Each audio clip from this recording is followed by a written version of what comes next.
welcome to the People Chronicles Storied Women. My name is Anna Rose Ingarra-Milch, and I am your host. I am also the reigning Miss Pennsylvania Senior America 2016. But next to me is Miss Pennsylvania Senior America 2006, Patti Kuhn. Kuhn? Correct. Kuhn. We actually just call her Peppermint Patty. So, and today Patty is going to share her story with us. So, Patty, I want to ask you this. What is it, the one thing that you want us to remember from our little chat today? What I would like you to remember is something that I learned very late in life, like at age 60. Okay. Not to have a fear of opportunities and to embrace those opportunities because they lead to wonderful things. So I grew up in a very fearful environment, and I really was afraid of pretty much everything. I didn't do well in school. I was afraid at home, and this lasted until I went to college. I didn't do things in college either. I had that same fear, and I married somebody who had that same fear. But when I started having my children, I wanted them to be aware of all of the joy that is in this world and the opportunities that are there for them. So where do you think then, why did you think you wanted to give them the opportunity, to give them the wisdom of your age, take the opportunity, because don't you have to see the opportunity before you can take it? You do, and I saw opportunities. Okay, so even while you were living in this fearful situation, yes. Okay, you yes. saw the opportunity.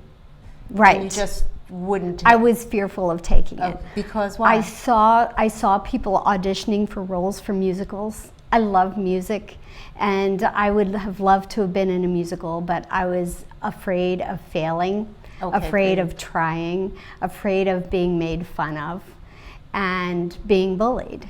And so I did not. So with my children, I saw the opportunities because I had been aware of them all along.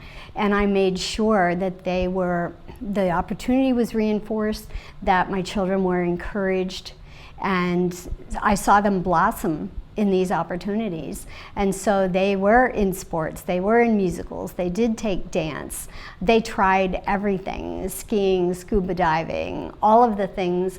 And I sat on the sidelines and watched them, cheered them on, and was so happy for them that they had this. But then when were you content sitting on the sidelines watching it going on? Or were you saying, oh man, I wish I could do it? Oh, I was saying I wish I could do it, but I still had the fear in me from myself. Okay. So at this point in your life, then there's no outside influence causing your fear is internal. Prior to this, I'm assuming there was fear coming from outside influencing, and now yes. you internalized it and you just held it with you. Right. Okay. Because you don't get rid of that fear. When you have that fear when you're very, very small and you are powerless, and the fear is it's real for your yes. life. Your life is in danger. And then when you get older and your life really is not in danger, but you still think it is. Yeah. And I, of course, was working with counselors and therapists and psychologists. And the one that really helped me the most said, you have a driver's license, don't you? Children don't have a driver's license. Where are your keys? Hold your keys in your hand, and this will remind you that you're not a child anymore. You're an adult. They don't give driver's licenses to children. That's a great concept. And so I carried my keys with me a lot. Yes. Great. And it did help, but it still didn't get me to auditions, to dance classes. But then after my children were all gone and I was by myself, and I pretty much went into a depression on, well, okay, now what do I do with my life? And one day I was reading about a free dance class. So how old are you when 60. You were 60 when 60. You came to this realization? Yes. And yes. You saw this dance class? I saw this dance class, and I went. It was a swing dance class. It was free, and I took it, and I loved it. I had talked a girlfriend into going with me. Well, she didn't want to go back. I went through about 5 girlfriends every week going back. And I got pretty good at it. And so that started me thinking, well, I can do this. So I joined other dance teams, went to other dance workshops. And from there, I just would see a sign that said, learn to do whatever here. So the next thing was I passed an airport and it said, learn to fly here. So I drove in and said, I'm here to learn to fly. So I got my pilot's license. And so from there, it's just everything that comes up I see as an opportunity. And it's an opportunity for me to learn and then also to share that joy with somebody else. And the opportunities for sharing that joy are also limitless. So everybody, when I wake up in the morning, I wake up with, oh my gosh, I wonder what I get to do today. I wonder who I get to meet and who I get to influence on the joy of life and who I get to share this with. And it's just like every day, it's like, you know, I'm reborn. That's wonderful. I mean, I think that when you're talking about it, I'm listening to you, I'm saying to myself, you know, that's what age is all about. You know, and you really understand how powerful that age is, you know. Yes. And that visual of the car keys in your hand, of holding that. You do have the key. You know, we do have the key. You know, some of us, many of us, you know, struggle through our younger years. It's all part of the process. But then we have that key. We hold the key. You know? Yes. So and so I know you. I know you are a barrel of energy. I have no idea what you would have been like when you had not reached that age of 60. Where all this energy that you have was being funneled to. I mean, I'm surprised your head didn't blow off or something like that. Well, you have so much internal energy. Well, I wonder the same thing because as I was growing up, the potential was there. But I was just too afraid. And I think to myself, wow, if I hadn't had that fear, what could I be doing today? Yeah. You know, on Broadway or, you know, flying jets for the President of the United States or but whatever. I know that you are acting now, right? You do act? Oh, yes. Yes. So what are some of the acting things that you're doing now? Well, currently, what are you doing? Well, currently I am in a movie about Alzheimer's disease, and it's called For Those Among Us, and I play an Alzheimer's patient. So I go to New York City, and we film in New York City, in and around New York City. And so that's very dear to my heart because I have the gene for Alzheimer's. My mother died of Alzheimer's, her mother did, my aunts did, and so it's an inherited gene. So it's APOE4.